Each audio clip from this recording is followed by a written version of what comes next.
सोचो समझो, आप बहुत समझदार हो, इसीलिए नाशवंत वस्तु के प्रति आकर्षित न होए और अविनाशी के प्रति आकर्षित होए। क्यों? क्योंकि आपके पास आकर्षित होने के लिए आपके पास जो अवधि है, आपके पास ऊर्जा है, वो सीमित है, असीमित नहीं है। इसलिए सीमित ऊर्जा से आपको असीमित को प्राप्त करना है, इसलिए सीमित ऊर्जा को बहुत सोच समझकर आपको खर्च करना पड़ेगा। आपके पास जिंदगी सीमित है, ऊर्जा सीमित है, सोच सीमित है, शक्ति सीमित है। जैसे आप 24 घंटे ऐसे बैठ नहीं सकते। अगर आप 1 दिन 2 दिन 3 दिन कंटिन्यूस जागना शुरू करो, देखो 5वें दिन आपकी हालत कैसी हो जाती है।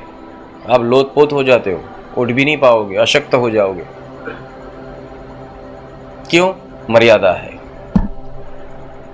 पर यही तो आध्यात्म की कला है कि मर्यादित वस्तुओं, मर्यादित साधन के द्वारा अमर्यादित तत्व को प्राप्त करना, इसे कला कहते हैं। इसीलिए कहा जाता है कि काल पुरुष के जगत की जो व्याख्या मैंने बताई कि ये अविनाशी की उत्पत्ति करता है और विनाशी विनाशी की उत्पत्ति करता है। क्योंकि विनाशी के पास अविनाशी का साधन ही नहीं है, न तत्व है। क्योंकि विनाशी के पास अविनाशी का तत्व होता तो स्वयं विनाशी का विनाश नहीं होता, वो स्वयं अविनाशी बन जाता। जैसे मैं बताऊं कि आप भी अविनाशी हो, आपका मतलब जो तुम सुन रहे हो वो नहीं, जो सुन रहा है वो तो मन है। जो तुम्हारे अंदर जो प्रज्ञा है, वहां से तुम्हारी आत्मा की गति शुरू होती है। जो निर्भय है, जो निर्विकार है, जो तटस्थ है, जो आत्मीय भाव से तुम्हें संबोधित करता है, वो आत्मा है। और ज्यादातर तुमको उस आत्मा की पहचान इसलिए नहीं है कि तुम कभी उसके पास बैठे ही नहीं।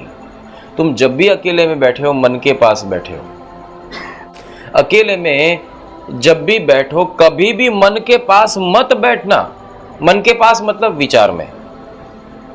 जैसे ही आप अकेले बैठे, विचार शुरू हो जाएंगे। जैसे ही विचार शुरू हो, उसको बंद कर दो, निर्विचार हो जाओ। निर्विचार अवस्था में वो जो गैप है, उसका व्याप्त बढ़ाना सीखो और वहां विश्राम करना सीखो। अगर थोड़े पल भी, ये मन बहुत चालाक है और मन बहुत स्मार्ट और एक्टिव है, 1 सेकंड के लिए भी आप फ्री हो बोलना शुरू कर देगा। और इसकी बड़बड़ाहट हर वक्त चालू रहती है। वो समय जगह कुछ भी नहीं देखेगा। मैयत में जाएगा तो भी बोलना शुरू करेगा, शादी होगी तो भी बोलना शुरू करेगा, सत्संग में बैठा है तो भी बोलना शुरू करेगा।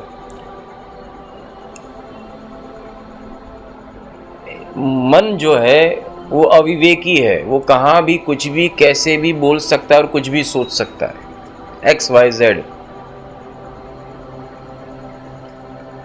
और ज्यादातर मन की परिभाषा है कि वो जो कुछ भी सोचता है उसमें बहुत नेगेटिव, काफी वल्गर, काफी क्रिमिनल, काफी स्कैंडल वाला, निंदा, ईर्ष्या, राग, द्वेष, वो बहुत कुछ सोचता है वो।